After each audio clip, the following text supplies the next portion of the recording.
Christian in Wisconsin. Your life with Eric and Thomas. What would you like to talk about? You both are killing me, you two. I would say Doctor Strange is a good comparison for Thomas there. I would say Strange, but that's because he's my roommate and I get to rib him. Although he's of all of the superheroes, in terms of personality and beliefs and stuff, he's a little bit too woo. Like I feel like I should be Iron Man. Like I just no, because he goes into the whole, you gotta like tap into this weird, but it's real. It is real. They're like, here's a ring. Go like this, wax on, wax off, and you can make a portal. And it works. Yeah, like you could. That's true. That's true. Because he was a skeptic until he tried it, and then he believed it, and so he's still a skeptic. Yeah, absolutely. Yeah. That's the funny thing. I'll take that. In Dungeons and Dragons, a lot of people think, well, I would play an atheist in D&D as well. And it's like, why? There's actual magic. Yeah. It's like if there's actual evidence of it, then I'm not going to be closed-minded. I'm going to go with it. I'll take that. Yeah. I'll take that. Why are we? Why? What did you do to us, Christian? Why are we on this? What did you want to call in about? I was going to talk about Thomas's video, but honestly, the conversation about Dungeons and Dragons is far more interesting than anything I could bring. Well, as long as it stays topical to Talk Heathen. Actually, the topic that you wanted to call in about is something that I really, really enjoyed watching Thomas do on the back end. And that is, I'm just going to read what the note is here. It says that you want to talk about Thomas's video on the perception that atheism is the downfall of nations. You spent months on this. I spent a while. A little while. I've seen. I saw you pull a lot of super long nights putting together this extensive database, this huge spreadsheet of information. Do you want to talk about what that is? Yeah, why don't I, for the viewers, real quick summarize what I did. My background is in international studies and political science, and I've spent a lot of time, I've traveled a lot. I've spent more of my life overseas than in the US. And I've also spent a lot of time kind of buried in data sets and looking at, certain metrics or measurements of development and success and stuff. And so when I'm presented by theists with this notion that atheism is the downfall of nations. If you become secular, or if your nation becomes secular, then God is going to curse you. It's similar to how Pat Robertson will say something like, oh, the reason that there's a hurricane in New Orleans is because of all the gay people. And it's like, really? Gay people can summon hurricanes? Like, I want to have those superpowers. I'm just going to, butt fiddle my way to Narnia and level up so I can just summon down hurricanes wherever I want. Like, that sounds amazing. But unfortunately, the world doesn't work that way. And so if nobody clips you saying butt fiddle my way to Narnia, I will do it personally. Go ahead. What I wanted to showcase is that atheism doesn't summon thunderbolts. It doesn't. Your country doesn't go into disrepair, and it doesn't become cursed just because you're an atheist.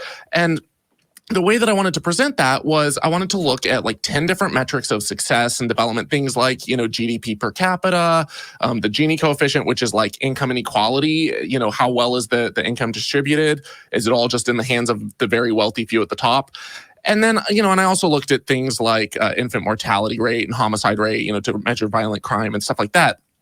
And what I found was that there was a really, really, really big disconnect between the non-religious countries fared really well on all of these metrics, and the religious countries, the most religious countries, didn't fare so well. And some people were popping in and saying, oh, well, yeah, but that's because these countries are more democratic and these countries are less democratic, and they're finding all these other factors. And I'm like, yes, that's exactly my point. There are a million other factors that influence this so much more than whether or not they believe in God. And if God was able to just miraculously cause a country to be cursed because it didn't believe in him, then he's doing it in the most ineffective way imaginable. And it's clearly not the most important factor, if it's a factor at all, because the correlation is going strongly in the opposite direction. So, yeah. Cheers.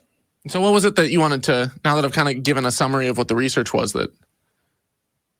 Yeah, I had a conversation with a religious friend of mine who made an interesting point kind of under the umbrella of the video you had made. And I actually shared with him the video that you had made out of interest in the topic. And he had brought up the point that atheism has a natural level of diversity that isn't really present in a lot of religious circles. There isn't a whole lot of common ground aside from the lack of belief in God. So he made the argument that religiosity is better for social cohesion as opposed to a society that is predominantly atheist and therefore necessarily more diverse. I'm just curious if that fits at all into your calculus in this conceptualization of the video. In terms of religiosity, define religiosity. Are we talking about, New Age spiritualism and believing in third eyes and chakras? Are we talking about religiosity in kind of the more amorphous sense of like sports is a religion because we all have our teams and we all gather together in one place every single week and raise our hands and chant?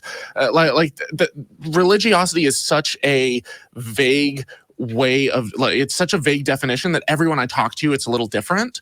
So I would like to kind of get that locked down because there are studies that have found that like when you have a group that, gathers together around a shared interest or a, common belief or something that in and of itself can lead to greater cohesion. But the question is, what is the cohesion for? What is it driving you to do? What is it driving you to accomplish? Is it driving you to turn inward and focus on, personal development and the development of your soul? Or is it pushing you outward to have, scientific progress and development and to, test things empirically and make a society better? There's actually a significant amount of research done on the benefits of religion and potential aspects of it that can cause groups to, especially in the early days of humanity, to grow bigger than just these small, tiny little hunter-gatherer tribes, because now you're not just looking out for your family, you're looking out for your religious group, and that can cause more social cohesion and stuff. And there's additional potential benefits, but I think that what the research is showing now is that we're at a point where there's so many other things that we can form group joint interests around, whether it's Dungeons and Dragons or whether it's sports or whether it's political interests or elements of activism, that we have these social groups popping up and we have people believing in things and coming together around things that we're passionate about. And that could be scientific progress. That could be reaching out and reaching into the stars and colonizing space. It could be anything. But I don't think that it has to be limited to religion. We have so many diverse interests and stuff that people can form groups around and communities around, and we find each other through the internet and we realize we're not alone and we come together and we build these groups. And I don't think that you have to have a belief in something that doesn't exist in order to have that. Absolutely. Yep. There's really nothing out that was beautifully said. Yeah. Christian, hopefully that helps. Was there anything else that you wanted to ask or talk about before we moved on to the next call? Not a whole lot. I guess I would just say I really enjoyed the video, and my example that I gave was, I have more in common with my heathenist, atheist D&D group than I did with anyone who I was ever in church with. So it's about the community with the people who you're around, not about the religiosity behind it. But thanks for taking my call. It's my first time calling in, so it was a pleasure. Rock on. Well, thank you for calling, man. Take it easy. You too.